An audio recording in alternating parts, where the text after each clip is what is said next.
Bienvenidos todos. Es un gusto poder contar con su presencia en este evento. Hoy nos hemos reunido para conmemorar el día en que las Naciones Unidas eligió como Día Internacional de Conmemoración de las Víctimas del Holocausto, designado con fecha 27 de enero, debido a que en ese mismo día, en el año 1945, el ejército soviético ingresó en el mayor campo de concentración y exterminio nazi que existió, Auschwitz-Birkenau. Hoy, en contraste con la barbarie nazi, conmemoramos los 80 años de la salvación de los judíos búlgaros durante el Holocausto. A continuación, cedo la palabra al maestro Avi Meir, director general de nuestra institución. El colegio y la comunidad Olamí Ort, Bnei Brit México, las embajadas de Israel y de Bulgaria en México se unieron en este año con la misión de lograr reconocimiento de la importancia de este día en la comunidad internacional. Una nación que no respeta su pasado tendría un presente sin brillo y un futuro incierto. Yigal Allon, ex ministro de Defensa israelí y ex general del Estado de Israel. Invito al señor Tzvi Tal, embajador de Israel en México, a que suba al escenario para compartir unas palabras.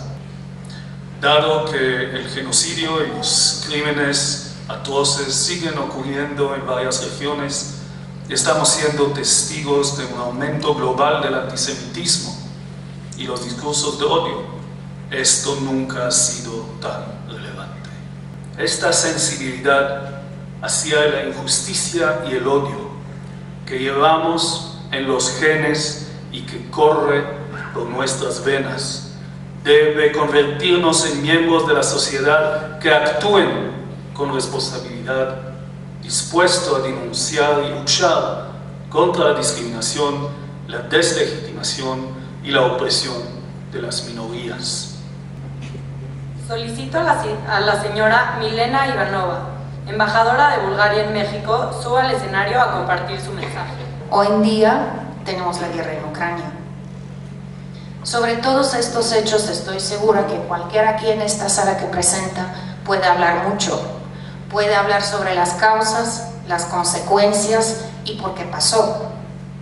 Pero yo pienso que lo más importante es de hablar de esta primera decisión que se tomó antes de cualquier hecho que pasó. Puede ser que era una decisión de una persona sola o de un grupo de personas, pero se tomó la decisión. Alrededor de esta decisión muy probablemente se juntaron otras que decidieron actuar de misma manera. Muy probablemente había otras decisiones de quedarse callado, de ser ignorante, de no hacer nada o de luchar. Entonces mi idea es que al final de todo un resultado, lo primero es una decisión.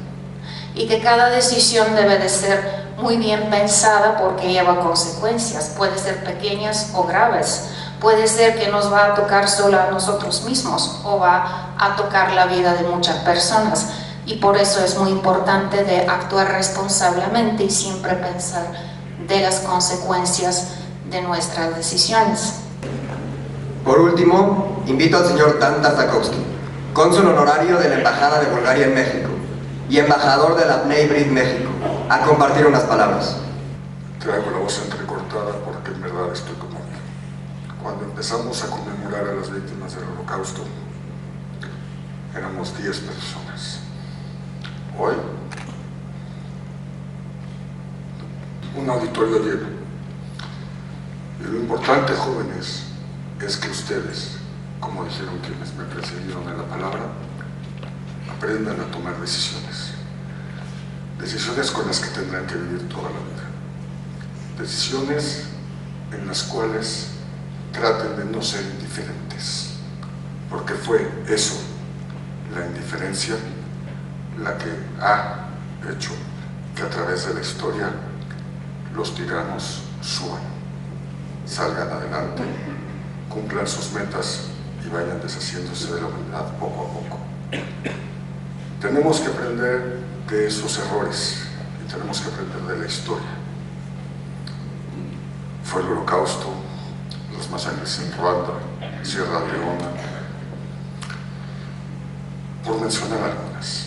Es por eso la importancia de esta conmemoración, la importancia de este día y la importancia, jóvenes, que en ustedes, en sus corazones, en sus mentes, queden estos eventos, estos días, y que tomen ejemplo de aquellos que lograron, como el pueblo de Bulgaria, salvar a 50.000 judíos, que era toda su población. En la Segunda Guerra Mundial, Bulgaria empezó con 50.000 judíos y terminó con 50.000 judíos. Y fue la decisión de algunos primados, de algunos ministros, de algunos miembros del Parlamento en no permitir esas masacres. Ustedes tendrán que tomar en un futuro decisiones. No sean indiferentes, no sean cómplices de actos terribles. La indiferencia es lo peor que pueden hacer. Invito al doctor Mario Sinay a subir al estrado a darnos más contexto sobre el papel de Bulgaria durante el Holocausto. El Holocausto, la Shoah, como nosotros lo llamamos, fue el exterminio sistemático y planificado de todos los judíos de Europa, perpetrado por los nazis y sus colaboradores. Tenemos que utilizar la frase de Elie Wiesel: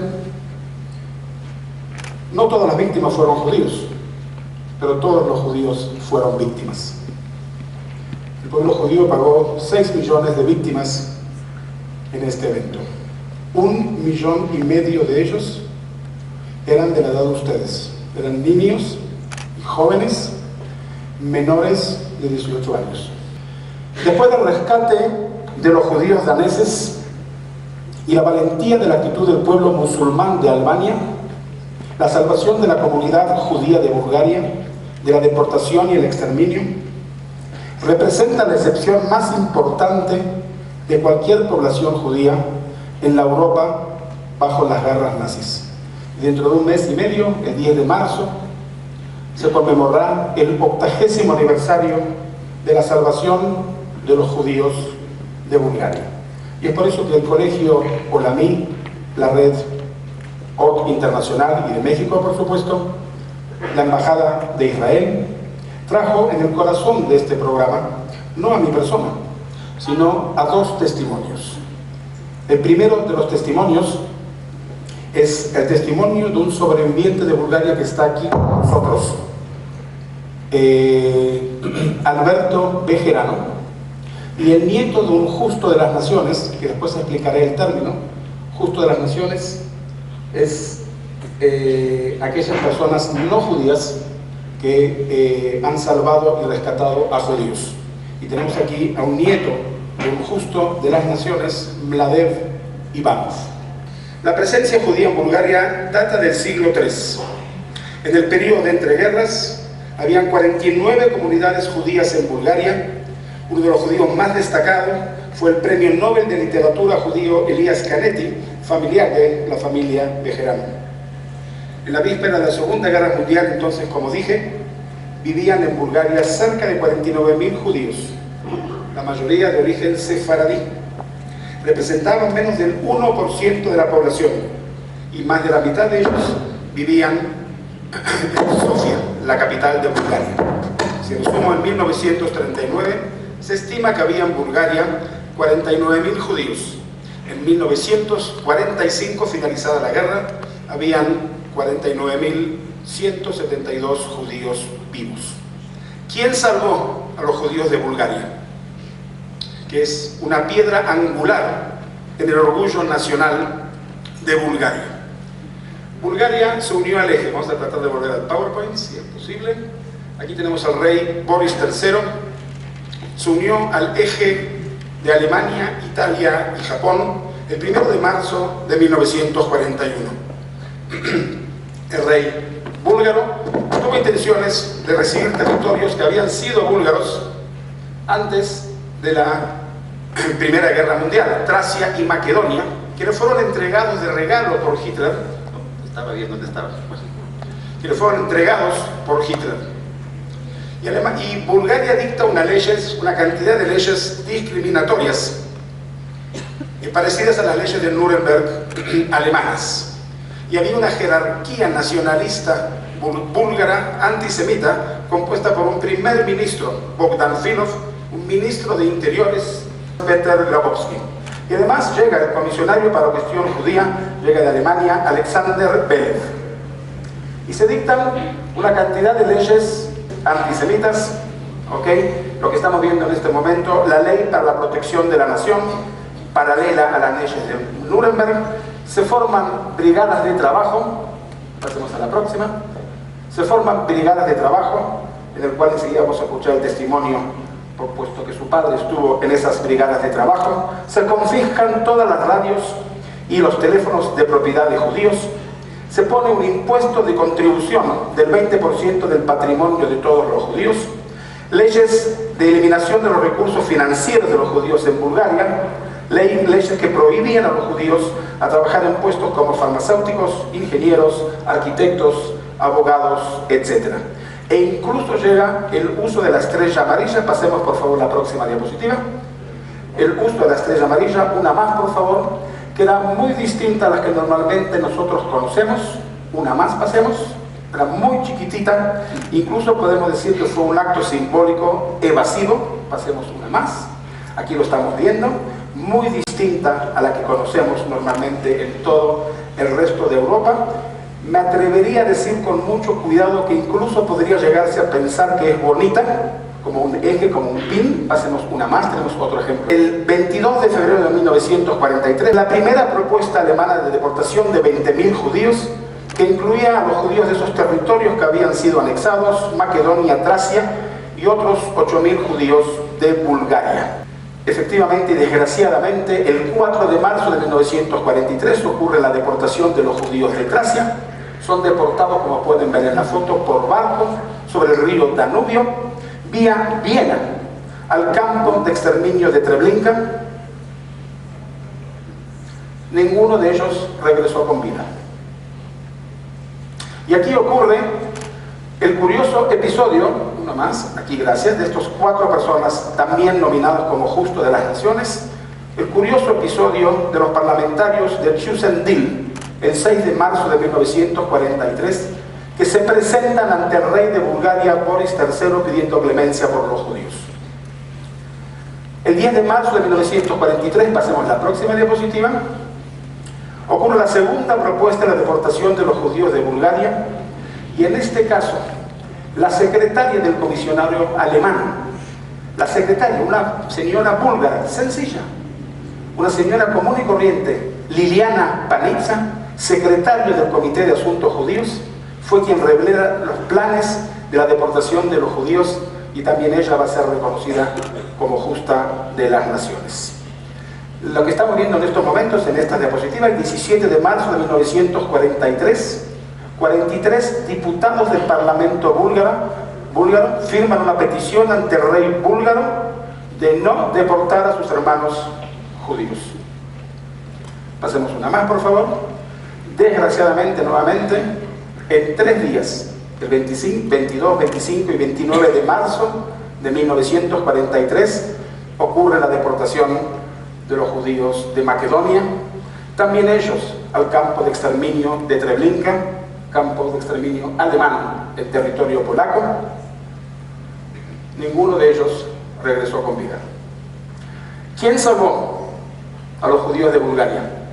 En primer lugar, tenemos que mencionar con honor y orgullo a Dmitry Pashev, vicepresidente, hacemos una más por favor, vicepresidente de la legislatura y miembro del Parlamento.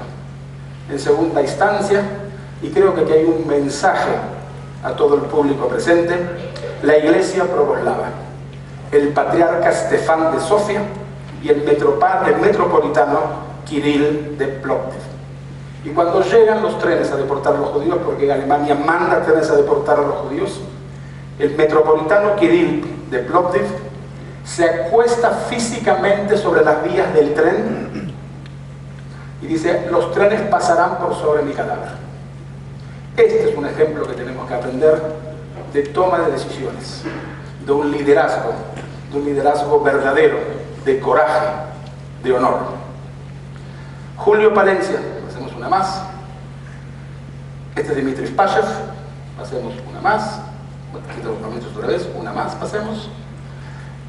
Julio Palencia, ministro de la Embajada de España en Sofía.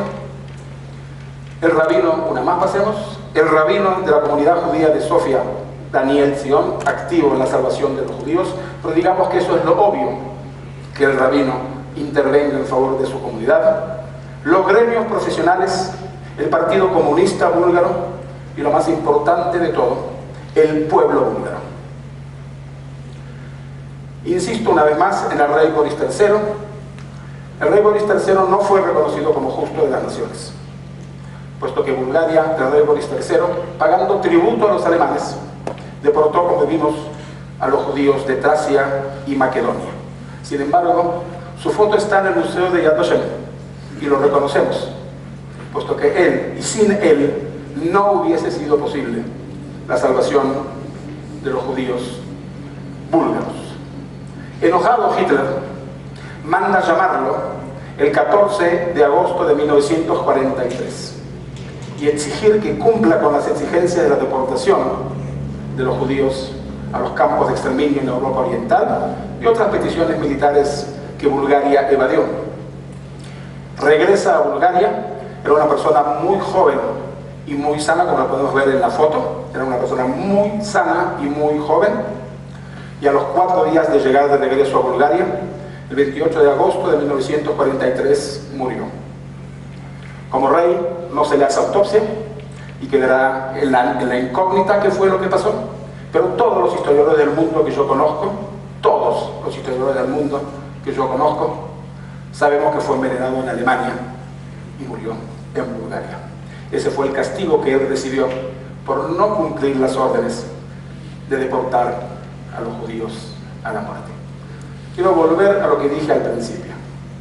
Después del rescate de los judíos daneses y la valiente actitud del pueblo musulmán en Albania, la salvación de la comunidad judía de Bulgaria de la deportación y el exterminio representa la excepción más importante de cualquier población judía en la Europa bajo las garras nazis. Señora embajadora de Bulgaria, señora embajadora de Bulgaria, quiero hacer una cita de un poema escrito para los justos de las naciones por el poeta Chaim Heffer, y quiero dedicárselo al pueblo búlgaro a través suya, embajadora. Los alumnos, los directivos del colegio Olamí, la ORT México y la ORT Internacional, la Bnei Brit, la comunidad judía de México, el pueblo judío, el Estado de Israel, al pueblo búlgaro, por vuestro coraje, valentía y solidaridad. Ante vosotros, embajadora, me inclino y decimos en silencio una sola palabra: gracias. Dios proteja al pueblo búlgaro. A continuación, presento con gran honor al señor Alberto Bejarano, sobreviviente judío del Holocausto en Bulgaria, quien viene acompañado de su hija Sofía Goldberg. Alberto Bejarano nació en Varna, Bulgaria, el 17 de enero de 1937. Sus padres,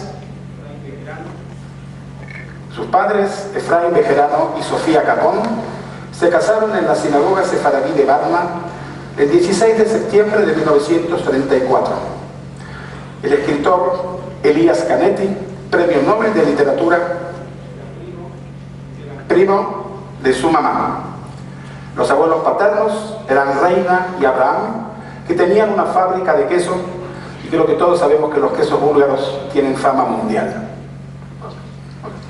El abuelo materno era Salomón y Raquel, y además tenía un tercer abuelo adoptado, un abuelo ruso que él llamaba el gran papá Rusnaka. Alberto, cuéntanos de tu infancia. Sabemos que era una infancia feliz, que tocabas el violín, que dibujabas, que te gustaba la pintura, que tenías una libreta marrón y que incluso conducías una orquesta en Varna, tu ciudad. Cuéntanos sobre tu infancia. Bueno, Mi infancia fue la normal de un niño en aquellos tiempos, hasta que llegó el momento difícil, el mal momento de la ocupación alemana. En ese momento las cosas cambiaron dramáticamente. Nos quitaron el radio, nos obligaron a usar la estrella amarilla. Había un toque de queda que tenía una gran importancia porque los alimentos escaseaban muchísimo. Llegaban de los pueblos de los agricultores tempranísimo en la mañana, a medianoche podría decir, y para cuando permitían a los judíos salir a la calle, que era por ahí de las 7 de la mañana, ya no quedaba prácticamente nada. Nos alimentábamos de papas y cebollas podridas y vegetales desechados por los demás búlgaros, demás personas, porque no había más que eso. Yo pesqué una colitis que me duró muchos años debido a los alimentos descompuestos que tuve que comer. Y después vino el cambio donde nos obligaron a salir de nuestras casas y fuimos a parar a un pueblo, en ese pueblo llamado Preslav, no muy lejos de Varna. Y nos alojamos en un cuarto en la propiedad de un campesino búlgaro, y la verdad sea dicha, nos fue mucho mejor ahí, porque ahí compartíamos el alimento con ellos, con los búlgaros, que era mucho mejor que en Varna, que donde descansaban tanto. Y ahí pasamos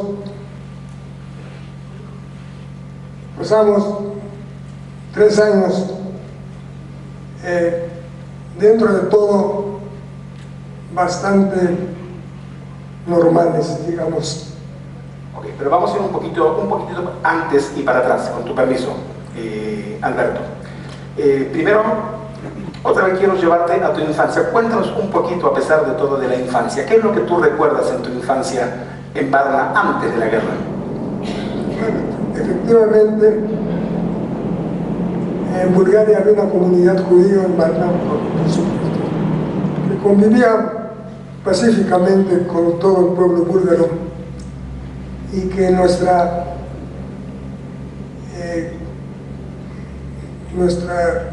evento, digamos, principal y frecuente era la visita a Morska Tagradina, o sea, el jardín del mar, que era un parque en la orilla del mar, muy visitado por todos los habitantes de Varna, y que tenía un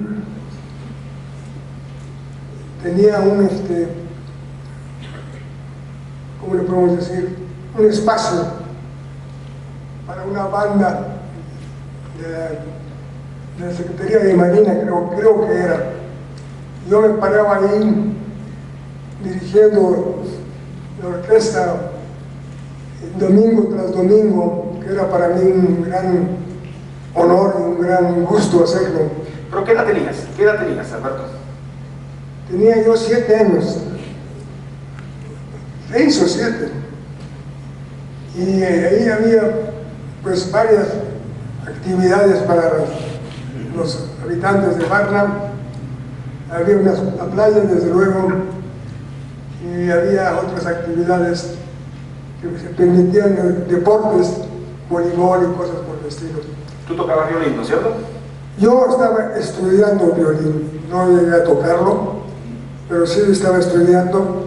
El violín es un instrumento magnífico, pero difícil, y requiere mucho tiempo de estudio para tocarlo claramente, y yo no llegué a perfeccionarme, sinceramente hablando. Y entonces ocurre el primer contacto con México. En realidad, la abuela Raquel y las tías Billy y Becky van a México. Cuéntanos, ¿por qué? ¿Qué recuerdas de eso? Bueno, el que fue el primer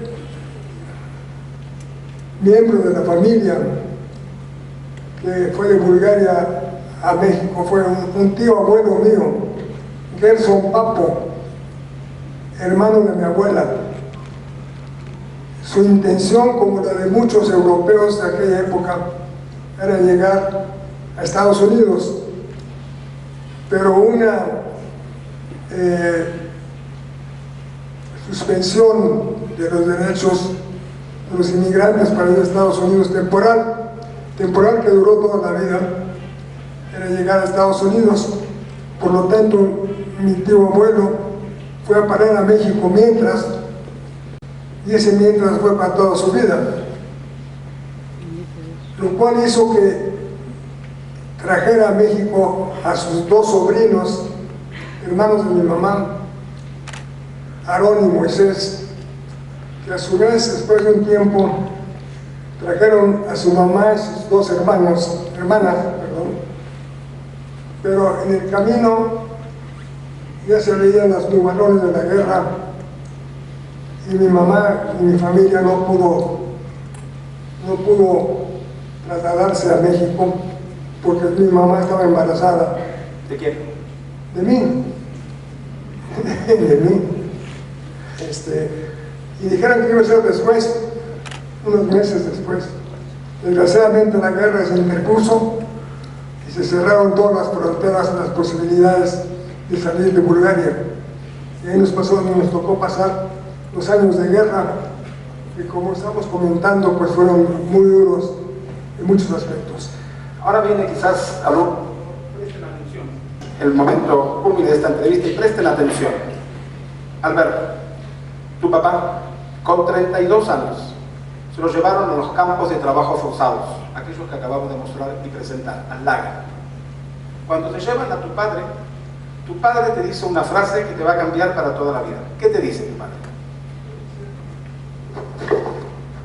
Beto, ahora tú eres el hombre de la casa.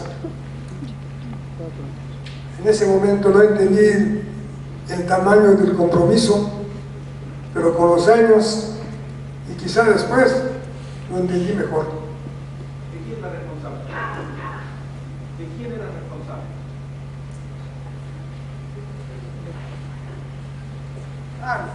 Claro, de mi mamá y de mi hermano. Ya para entonces tenía un hermano. Perfecto. Ok, repito, ahora tú eres el hombre de la casa y debes cuidar a tu hermano menor y a tu madre. En ausencia de tu padre, un oficial nazi revisa tu casa y piden delatar las armas escondidas en tu casa. Incluso aparentemente le pegan a tu madre en presencia tuya. Cuéntanos. Bueno, esto sucedió antes de irnos a Preslav, al pueblo que nos acogió. Y efectivamente, estando ahí el oficial nazi preguntando por las armas, la pobre de mi madre, pues claro que lo negaban y no sabían ni lo que estaban hablando. En eso el valiente hombre de la casa, que soy yo, salió a defender a mi mamá y a decir la verdad. Yo les enseño dónde están las armas. Y el oficial nazi, por supuesto, muy sorprendido y agradecido, dijo: a ver, niños, enséñanos. Nos llevé mi caja de juguetes y saqué mi espada de madera, la cual blandí con efectos de guerrero, y dije: aquí están las armas. Y claro, el oficial nazi esbozó una sonrisa y dijo: niño, esto no es arma, pero es juguete. Pero bueno, por lo pronto pasamos un rato, por lo menos mi madre, sorprendido y asustado. Pasó un rato muy difícil. Yo la verdad no entendí ni siquiera bien la pregunta, por lo tanto no me asusté, pero me pareció algo fuera de lo normal, ¿no? Y hay que resaltar que salvó su espada, quedó en poder de él, no se la quitaron. No, me quedé con ella. Para Yom Kippur, que es el día más sagrado del pueblo judío, el día del perdón, tu padre prometió regresar a casa, pero estaba en los campos de trabajo e intenta escapar. ¿Qué nos puedes contar de este evento?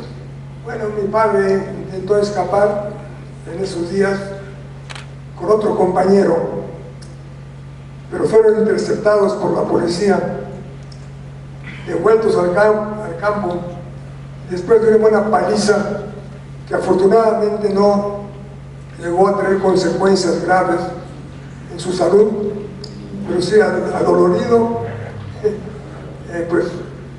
terminó el episodio en la cárcel del campo de concentración, en la celda, y después de unos días ya lo dejaron libre. Bueno, libre no, lo dejaron otra vez en el campo a seguir con su castigo. Entonces así terminó Estoy viendo ahí las fotos, mi padre es el que está ahí, en la extrema derecha, con el brazo en la cintura y con una gorra en la cabeza. Como dije, las tácticas evasivas del rey Boris III y la orden de la deportación de los judíos, inteligentemente el rey Boris III cumple la orden de deportarlos, pero deporta al interior del país y no a Polonia. Ustedes, tu madre, tú y tu hermano menor, Salomón, fueron deportados de Varna, se sintieron exiliados, pasaron hambre, faltaba el padre, se sentía su ausencia y como tú contaste, fueron deportados primero a Preslav y después a Imrenchevo. Cuéntanos. Cuéntanos sobre estos dos periodos. Bueno, estábamos en Preslav y la verdad es que no entendí ni por qué ni de qué manera nos expulsaron de Preslav en pleno invierno. Imrenchevo estaba, si no me equivoco, a 6 kilómetros de Preslav. En pleno invierno y a pie, solamente con una carreta donde llevaba lo más necesario de nuestras propiedades, nos trasladamos a Imrenchevo. Imrenchevo nos tomó cruzar, salir de Preslav y llegar a Imrenchevo, nos tocó mediodía, un poquito menos de mediodía. Estaba nevando, hacía un frío del demonio, y finalmente llegamos a Imrenchevo. En ese pueblo, prácticamente un caserío, ni siquiera llegaba a pueblo. La verdad, las actividades estaban muy limitadas. Yo no me acuerdo prácticamente de ninguna actividad ni nada ya en aquel pueblo. Afortunadamente, y les desconozco la razón, duramos muy poco tiempo ahí, cosa de un par de meses, y nos regresaron a Preslav, que después de Imrenchevo era mucho mejor. Tu madre queda sola durante toda la guerra con 2 niños menores. Nunca pudo soportar el trauma, nunca pudo superar ese trauma. Cuéntanos un poco sobre tu madre. Bueno, mi madre, realmente una heroína de la historia. Tuvo que aguantar todo. Tuvo que aguantar malos momentos, insultos, piedras y otras cosas. Y todo lo aguantó con un valor y con una determinación memorable. Desgraciadamente, cuando llegamos a México, años después, y cuando ya todo estaba dentro de lo normal y dentro de la paz, pues esto le cobró un precio muy alto. Cayó en una depresión de la cual nunca pudo salir, a pesar de que aquí en México ya las cosas cambiaron totalmente. Vivíamos una vida tranquila, mi padre hizo negocios, en fin, nos integramos a la familia y a la comunidad aquí, y todo en paz. Pero esa huella la percibió mi madre a sus últimos días. Alberto, ¿qué opinas del pueblo búlgaro, del rey Boris III, de los arzobispos Stefan y Kirill y del pueblo búlgaro en general? ¿Cuál es tu opinión? Mientras yo vivía en Bulgaria, a excepción de las reglas oficiales, que no entendía yo mucho, nunca me hicieron sentir diferente o sentirme un paria, alguien indeseable en Bulgaria. Inclusive los campesinos que nos recibieron en Preslav nos trataron muy bien. Las carencias que tuvimos realmente se amenguaron con esta estadía en Preslav. Y cuando vino la liberación, digámoslo así, en 1945, pues fue una segunda parte que, a excepción de que nuestra vida ya no estaba en peligro, todo lo demás seguía igual prácticamente. Bajo el control ruso había una limitación tremenda de viajar, había una necesidad de alimentos también, había cupones, había toda una serie de restricciones, había la obligación de ayudar a los campesinos el fin de semana a ir a levantar la cosecha. Así de que mi padre, que ya había conseguido un empleo, después tenía que ir todavía el sábado y el domingo a ayudar a levantar la cosecha y otras actividades. Entonces, ya viene la segunda parte donde conseguimos el famoso pasaporte, pero eso ya es otra pregunta. Sí. Tu madre sufrió 12 años separadas de su madre y sus hermanas, y finalmente el 5 de mayo de 1948 llegaron a México. Un happy end, aunque sea parcial. Cuéntanos sobre tu llegada y qué opinas de este país que abrió tus puertas. Mi padre viajó a Sofía, la capital, en varias ocasiones durante los años finales del 44 y 45, tratando de conseguir un pasaporte, poder salir de Bulgaria, que estaba totalmente restringido. Y en uno de esos viajes se encontró a un amigo en la calle, un amigo de la escuela, y le preguntó: Efraín, ¿qué haces aquí? Pues tratando de conseguir un pasaporte. El señor un judío, por cierto, no me acuerdo de su nombre, le dijo: no, te dejaban ir. El señor había llegado a ser secretario general del Partido Comunista, quizá la segunda persona más poderosa en ese momento en el país, después del presidente. Y le dijo: yo lo arreglo. Le sacó de su bolsillo un sobre, escribió una nota, le dio a mi papá.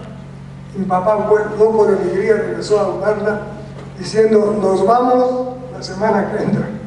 Y efectivamente, gracias a ese permiso y esa autorización, en pocos días ya estábamos en camino a Bulgaria, a México.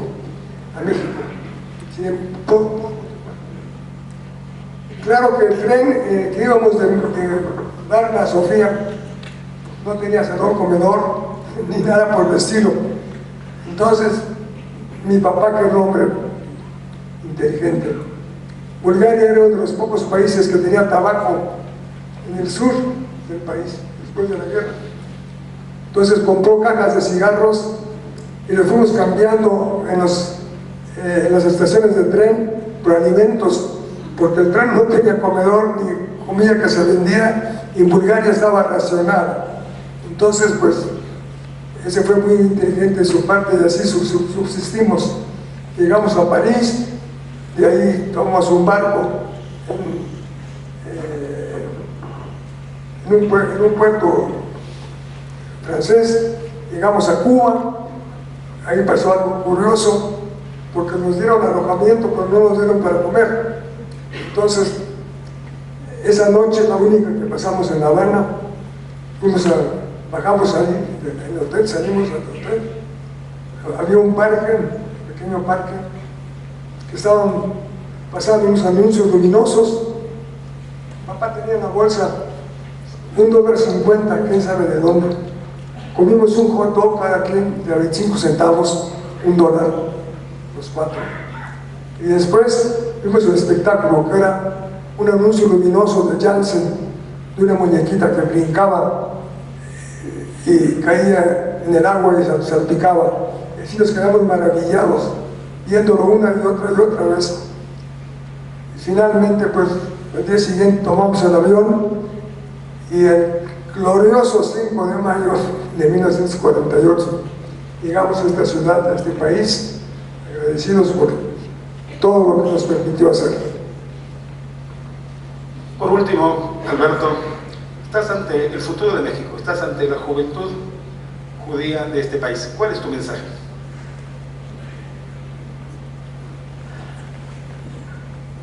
Mi mensaje sería nunca dejar de creer, nunca dejar de tener una punta de optimismo y sobre todo superarse a sí mismo, que las cosas se vayan acomodando.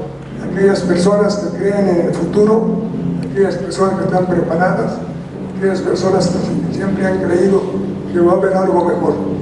Muchas gracias a todos ustedes y jóvenes, les deseo el mejor futuro posible.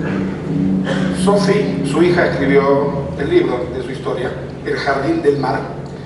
Pero también tú tienes un mensaje, ¿no es cierto, Sophie, que me diste dar el día de hoy, ¿no es cierto, Sophie? Por favor.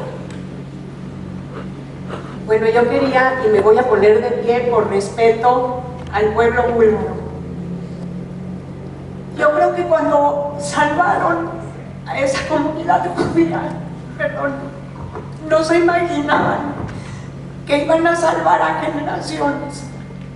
Cuando salvaron a mi abuelo y a mi padre, me salvaron también a mí, salvaron a mis hijos que están aquí sentados, salvaron a mis nietos, porque al salvarlos a ellos, salvaron a todas las generaciones que vendrían después. Así que ese acto de solidaridad, de hermandad, es el fruto hoy. Estamos aquí frente a ustedes y quiero pedirle a la embajadora Milena Ivanova que en nombre de mi familia le dé las gracias al pueblo búlgaro, porque gracias a ustedes no nos convertimos en un cadáver dentro de una fosa común. Gracias a ustedes tenemos una herencia, tenemos un apellido y tenemos hijos y nietos en tierras mexicanas. Muchas gracias.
Yes.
se incorpore al escenario el señor Roman Stoyanov, acompañado por Plamen Petrov, director de ORT, Bulgaria, para que nos transmita la historia de su abuelo y comparta con nosotros qué significa para él ser un nieto de un justo entre las naciones. En un mundo en decaída moral generalizado, hubo una pequeña minoría que supo desplegar un extraordinario coraje para mantener los valores humanos a pie. Ellos son los justos de las naciones, que remaron contra la corriente general de indiferencia y hostilidad que prevaleció durante la Segunda Guerra Mundial y el Holocausto. Pasemos a la siguiente diapositiva, por favor. ¿Cuáles son los criterios? Cuando un no judío, solamente una persona que es no judía puede ser reconocido como justo de las naciones, el reconocimiento es de la Institución Nacional del Estado de Israel, Yad Vashem. Cuando un no judío ofreció ayuda en situaciones en las que los judíos estaban indefensos y bajo amenaza de muerte o de ser deportados a los campos de exterminio. Cuando el rescatador estaba consciente de que ofrecer ayuda estaba arriesgando su propia vida y su seguridad y libertad personal, suya y la de su familia. Cuando el rescatador no exigió recompensa material de los rescatados como condición para el otorgamiento de esa ayuda.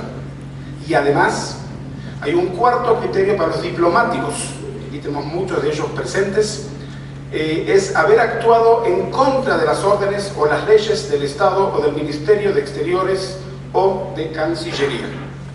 Recordemos que ser observador pasivo era la regla y ayudar era la excepción. Pasemos una más. Las principales formas de ayuda ofrecidas por los justos de las naciones eran el ocultamiento de judíos en sus hogares, en sus propios hogares, la falsificación de documentos de identidad, traslado clandestino y asistencia para la fuga, y quizá lo más importante de todo, el intento de rescate a los niños. Próxima diapositiva, por favor. La primer ministro de Israel, ex primer ministro de Israel, Golda Meir, los definió así: fueron gotas de amor en un océano de odio. El escritor Vasily Grossman, historiador del Libro Negro, escritor del Libro Negro, dijo, cito: cada palabra de consuelo dicha a un judío, cada gesto de solidaridad, cada sorbo de agua o mendrugo de pan ofrecido a un niño judío podía costarles la vida a quien se atrevieran a mostrar compasión. Hacemos la próxima. Y hoy hubo muchos vínculos de solidaridad. ¿Qué tienen en común? ¿Se puede definir un patrón común? Y la respuesta es no. Hubo ricos, hubo pobres, hubo reyes, hubo príncipes, hubo personas comunes, hubo muchos. Había que desafiar las reglas y la autoridad. La embajadora búlgara nos habló de toma de decisiones y el embajador de la Bnei Brit lo volvió a mencionar. Una lucha constante contra las denuncias y los denunciantes. Había que vivir en el amparo de la clandestinidad. Quiero recordar que nadie salvó solo, siempre hubo otros que ayudaron, quien trajo un pan, quien escondió una noche, etc.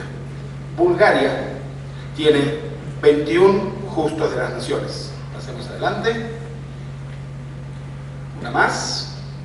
México tiene un señor honorable, Gilberto Borges, embajador de México en Francia, que no es reconocido todavía como justo de las naciones, pero tiene una misión humanitaria destacada y dentro de ellos también muchos judíos. Pasemos una más. Uno más. Los más famosos de todos, quizás por la película, Oskar Schindler. Pasemos uno más. La reina Isabel de Bavaria, reina de Bélgica, y aquí está la embajadora. Una más. El caso de Jegota en Polonia, que era una organización antisemita y que se dedica a salvar judíos y se convierte en el Comité de Rescate de Judíos. ¿Y cómo lo hacen? Piden documentos a polacos que murieron. 3 millones de polacos murieron en la guerra, además de 3 millones de judíos polacos que murieron, 6 millones de polacos murieron en la guerra. Piden documentos a esas personas, tenemos aquí el embajador de Polonia con nosotros también, y dieron esos documentos a judíos para rescatarlos y que puedan vivir en la clandestinidad. Y dentro de ellos la que hizo quizá la más famosa de todas, Irena Sendler, la enfermera de Varsovia. Hacemos uno más, el caso de Tenemos a Irena Sendler, uno más, el caso de Zakynthos en Grecia. Cuando llegan los nazis, le piden al intendente Carrier y al arzobispo griego ortodoxo Cristómanos que entreguen la lista de todos los judíos. En la isla habían 247 judíos. Se presentan en la mañana con un sobre con las listas y en el sobre había dos nombres: intendente Carrier y metropolitano Cristómanos. Pero aquí no termina la historia. A la noche juntaron a todos los judíos, los escapan al monte y los escondieron durante 3 meses que los nazis los persiguen. Había que darles de comer, había que llevarles maestros, había que llevarles atención médica y lo más importante, que nadie los delate. Es el único caso en Grecia que comienzan 247 judíos la guerra y terminan 247 judíos la guerra.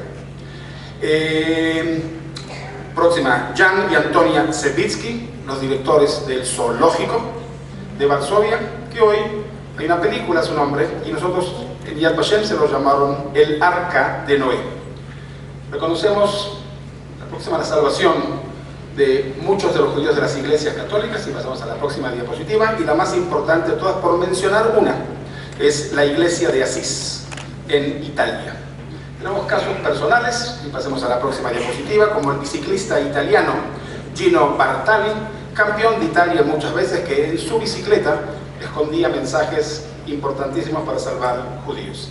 Mencioné a los justos de naciones de musulmanes de Albania con el código de protección BESA, e incluso tenemos, pasemos uno más, tenemos incluso nazis justos de las naciones. Tenemos 7 nazis justos de las naciones, y aquí estoy presentando al capitán Wilhelm Osenfeld, que lo conocemos normalmente por la película del pianista, supuestamente por la salvación del pianista Bratislav Spielmann, pero en realidad no fue por eso que fue reconocido, sino que era un oficial de educación física y él, en Varsovia, y él ocupó en ese lugar a judíos, a sabiendas que eran judíos, porque nadie podía pensar que eso hubiese ocurrido, y de esa manera los salvó. Pasemos a la próxima diapositiva. ¿Por qué es tan importante el reconocimiento? Porque frente a la oscuridad y frente al mal absoluto, hubo también el bien absoluto. Y ese es el mensaje más importante que quiero que recuerden, que frente al mal absoluto, hubo también el bien absoluto. El reconocimiento de que el bien y el mal no es determinante, no nacimos buenos o malos. Depende de nosotros. De qué educación recibimos en nuestras casas, en nuestras instituciones, si estamos aquí en la cuna de la institución de la cultura, en un colegio, y ustedes son alumnos de colegios prestigiosos que están aquí para escuchar y aprender. Se trata, como dijo la embajadora y el embajador, de escoger el camino correcto. Porque si no hubiesen justos de las naciones, entonces pudiésemos decir de que el hombre es malo por excelencia. Pero fueron ellos, los justos de las naciones, los que nos dan la luz a aquellas tinieblas. Nuestra obligación moral es guardar la memoria de los justos, educar a la luz de su espíritu, altruismo, empatía, solidaridad. Está escrito en la Mishnah: quien salva una vida, salvó al universo entero. En este contexto, con muchísimo respeto, nos honra con su presencia Roman Stoyanov, nieto del justo de las naciones búlgaro Mladev Ivanov. Por favor.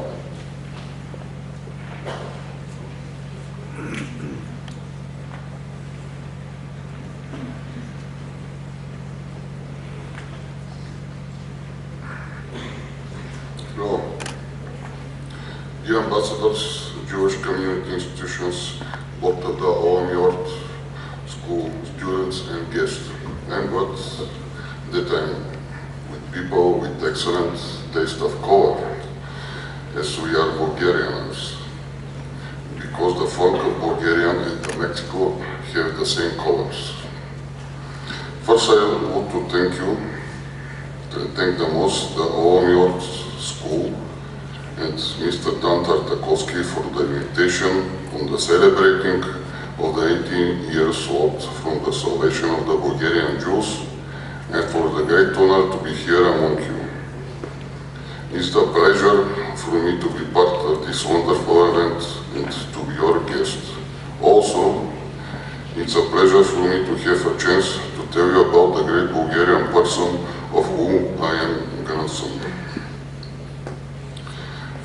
ago, I was invited at an event celebrating 75 years ago of salvation of the Bulgarian Jews. I was represented officially as a descendant of the righteous among the nations. The people look at me with the respect and gratitude. Likewise, I did something special.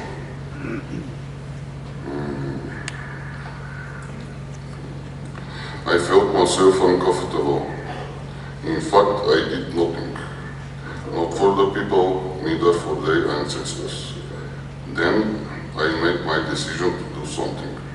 I had a wish to make a monument of my grandfather from a long time ago. But then I decided that he was not the only one that he's to be honored. This is the reason why I built the memorial named the Wall of the Bulgarian Righteous Among the Nations. You know, Bulgaria is the only country that has a memorial to remember all the righteous of one country. When I started work of the memorial, I realized that this is not enough, and then I decided to make a foundation which I named Bulgarian Jewish Culture Institute. I would like to tell some historical facts about Bulgaria that is not very famous historical facts. I call it the Salvation Pact. It's about for more than 12,000 Jews mostly from Central and Eastern Europe, which during the Holocaust passed through Bulgaria and Turkey in their part to Holy Land, with support of the Bulgarian and Turkish state. They entered from the border points in Russia, which is located at the border with Romania and Dragoman in the Yugoslavian border. One part of them departed from the Bulgaria ports, Burgas, Varna and Balchik, which are located in the Black Sea. Other departed our country from border city Leningrad, which is located at the Bulgarian-Turkey border. They have been issued from the Bulgarian legations and consulates in the relevant country according to instructions from Sofia. For issuing the visas, also it's necessary to have ministry permission from the police department. At the end of 1943, Ministry of Foreign Affairs notified police department for their decision to issue transit visas to Jews, approval from the visas. That was one of the way how the Bulgarian government supported the Jews' migration to the Holy Lands. Not only the states, but also many people individually helped the Bulgarian Jews. One of them was my grandfather, Mladen Ivanov. He was born in 1923.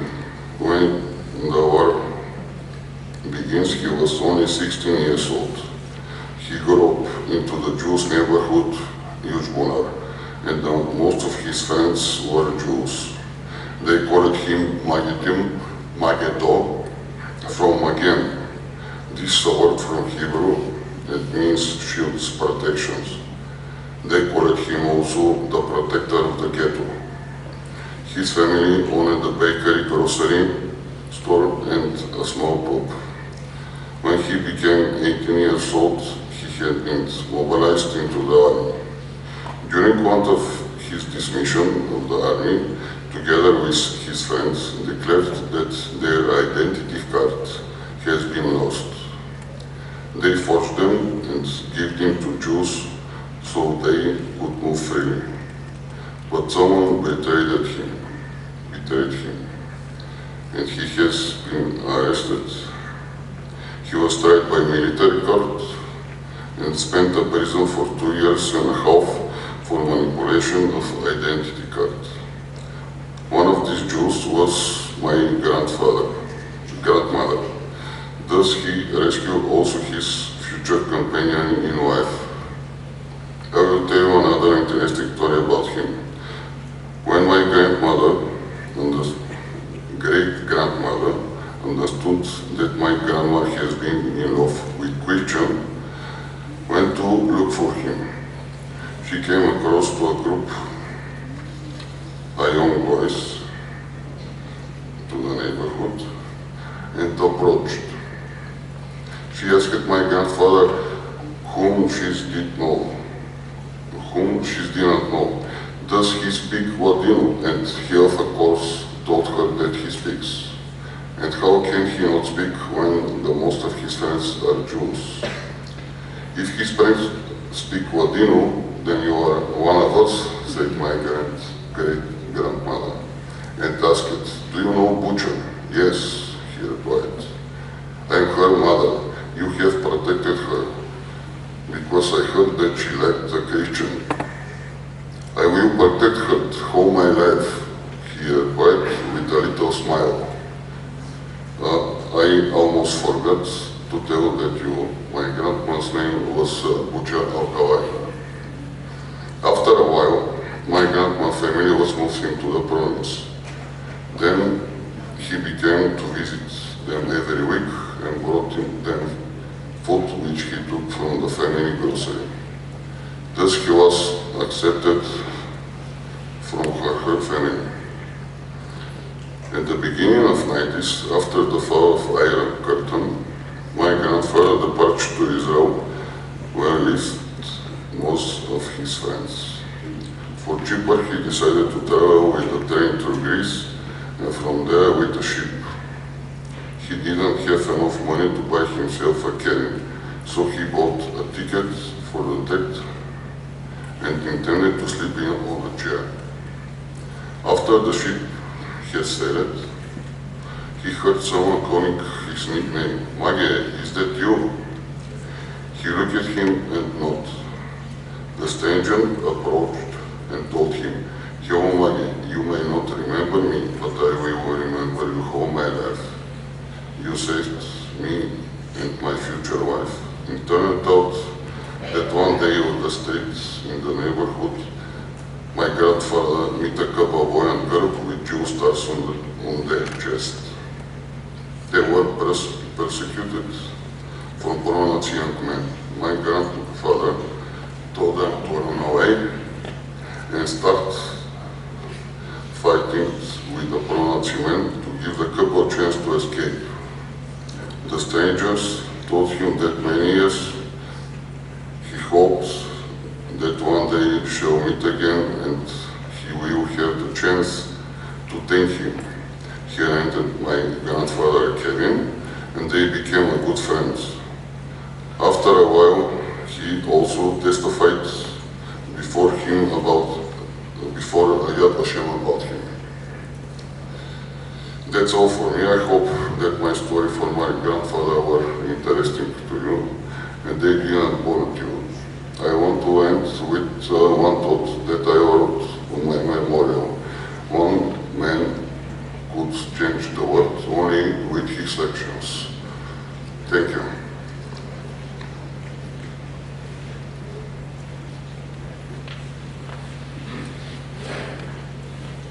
Alumnos, ustedes son privilegiados. Preguntarán a la noche cuando estén cenando con sus padres, ¿por qué perdieron un día de clase? Ustedes le contestarán, ganamos un día de clase. Hablamos de tomar decisiones. Diferenciamos entre culpa y responsabilidad de lo ocurrido. La culpa la lleva la generación perpetradora. Alemania de hoy lleva la responsabilidad. Y por ese motivo está aquí presente el embajador de Alemania. Se presentó, está aquí presente, está con nosotros. Está aquí presente el embajador de Polonia. La víctima y el perpetrador. Ninguno de los dos son culpables, cada uno con su responsabilidad. Polonia fue víctima, el pueblo judío fue víctima, y muchas de las banderas que están aquí fueron víctimas, y todos están aquí presentes. Y esta noche, cuando vuelvan a sus casas, y cuando se encuentren con sus padres y con sus hermanos, le contarás que escucharon la historia de Alberto Bejerano, de un mexicano orgulloso sobreviviente de Bulgaria, me dio el privilegio de escuchar un segundo testimonio de un nieto de un rescatador, de un justo de las naciones. Pocos son tan privilegiados como ustedes. Llegarás esta noche a vuestras casas y le contaréis a vuestros hermanos y a vuestros padres que el día de hoy en el Colegio Olamí, en la ORT de México, se hizo historia. Ustedes fueron testigos de escuchar dos testimonios.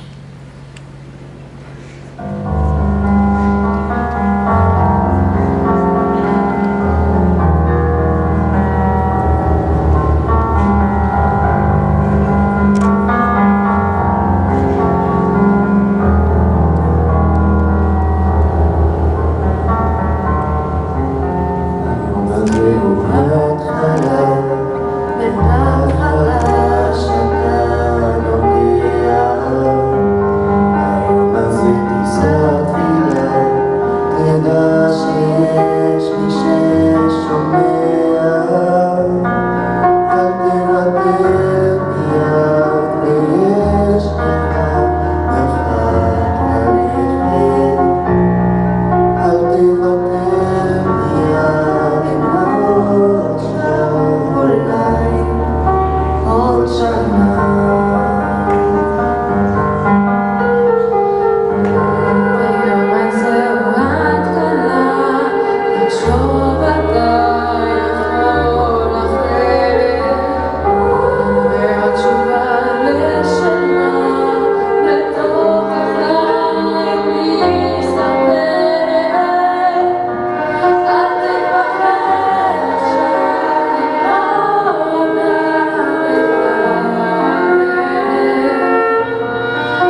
encendemos 6 velas para recordar la muerte de los 6 millones de judíos que perecieron durante el Holocausto, y las encenderemos en nombre de los justos entre las naciones búlgaros.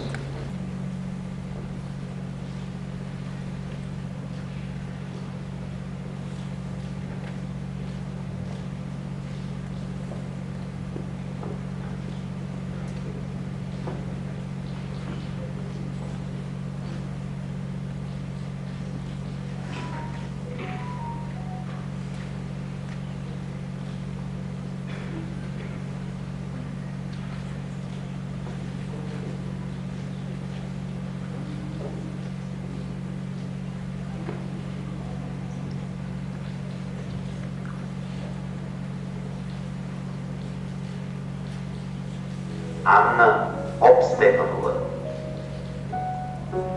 Спиро Данков,